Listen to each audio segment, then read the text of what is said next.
What's up everybody, it's Sean here and I'm back today to give you a review of the Supreme collaboration with Nike on the Air Max 1 in the purple and yellow colorways. This is the latest Nike and Supreme collaboration, and this time they released 4 colorways of the iconic Nike Air Max 1. Releasing on March 20th, they retailed for $170 US, or approximately 250 Canadian dollars converted. So alongside this purple and yellow colorways, there's also a white colorway and a black one. But the two that I have here were the ones that really interested me. I wasn't really too big of a fan of the black and the white, and I was able to grab both of these for retail. So the official colorways for the shoe is Varsity Purple and white for this one, and Speed Yellow and white for this one. And I'd say overall, this is a pretty understated collaboration. They didn't really do too much to tweak the look of the Air Max 1, which could be a good thing or a bad thing, depending on how you prefer your collaborations to be. First things first though, here's a quick look at the packaging. So this comes in this black-based Nike box with the shiny Nike branding on the top, and then on the sides of the lid, we have the Supreme logo, and this is visible on both sides. So taking a deep dive into the shoes themselves, the upper of both of these pairs are constructed out of leather instead of a traditional Air Max 1, which is often comprised of a mix of mesh and synthetic suede. So you'll see they actually utilize genuine leather on these, which is a nice thing to see. Right above this, towards the laces, we have 1994 embroidered in this tonal finish, and this represents the year that Supreme was founded. Surrounding the front toe cap, we have another layer of leather, and then we have an embroidered mini swoosh on the lateral side in white. Moving downwards, we have more of that same leather covering the quarter panel of the shoe, and then the top 2 eyelets, this is constructed out of a TPU material in the same respective color as the rest of the shoe. Underneath this, we have a white leather swoosh, but we have this debossed snakeskin pattern to it, which is a really subtle detail, something that you might not catch unless you really look at the shoe up close. And then embroidered on the heel, we have the iconic Supreme slogan, world famous. As far as the laces go, so each pair comes with 2 different lace options. So the standard lace that they come with is a tonal flat lace, so we have a purple colored lace for the purple pair and a yellow colored lace for the yellow pair. In addition to these laces, they also come with one that has Supreme branding on it, if you want to give the shoe a little bit more flash. And then the laces weave through this metallic lace dubray or lace lock, and this has the Supreme box logo here as well. Underneath this, we have a leather tongue, which is done in the same color as the rest of the shoe. On the top though, we have this woven tag with Supreme and Nike Air Max co-branding. The back of the tongue and the interior of the shoe, this is covered in this lining which is done in this tonal finish. And then for the insoles, these come with their typical Air Max 1 foam insole, nothing special here.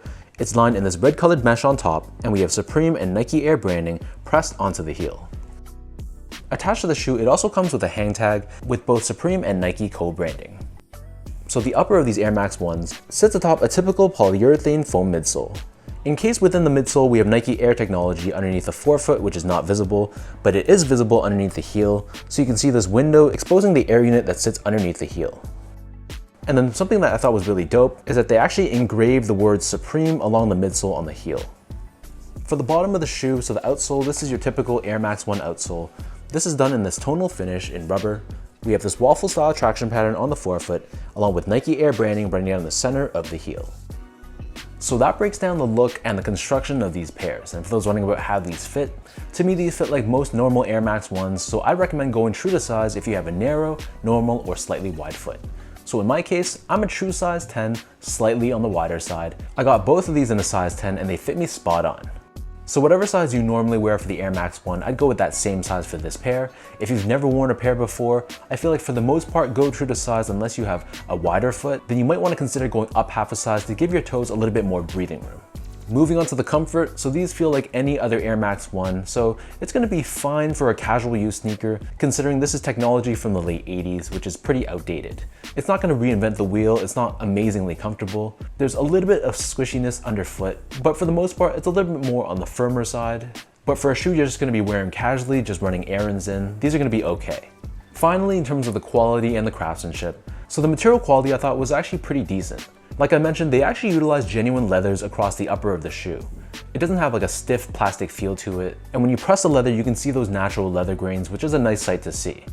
The build of the shoe though I thought was kind of lacking. There was quite a few glue stains all over the shoe, and for this yellow pair specifically, I noticed that one of the feet was a little bit crooked compared to the other. This is something I've definitely seen before in past Air Max 1s, but considering this is supposed to be more of a limited collaboration, I was hoping that I wouldn't see that this time around. So let me know in the comment section down below, how was the build quality on yours? Did you have any noticeable flaws that you could see? Or for the most part, was it pretty solid and well built?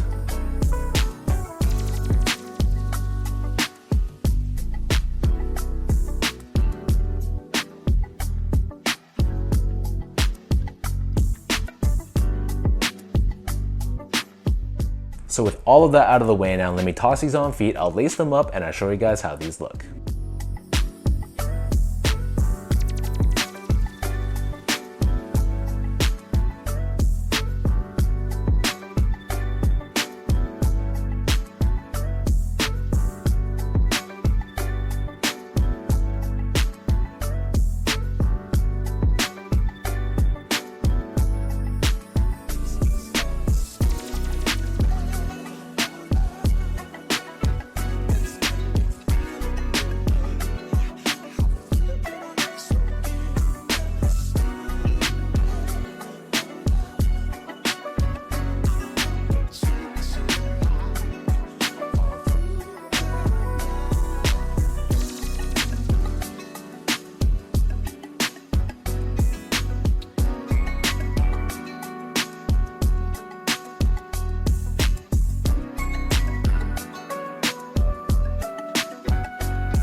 All in all, like I mentioned, this wasn't really the most creative collaboration between Supreme and Nike. It's a very basic looking Air Max 1 done in this tonal finish. So I feel like if you're buying these because you're a fan of Supreme.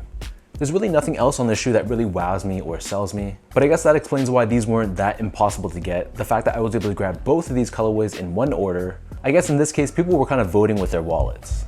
So let me know in the comment section down below, what do you guys think about the Supreme Air Max 1 in this yellow and purple colorways? Between the two, or even across all 4 pairs, which of them was your favorite? And did you grab these for retail? Did you somehow strike out? Leave your thoughts down below and let's talk about it.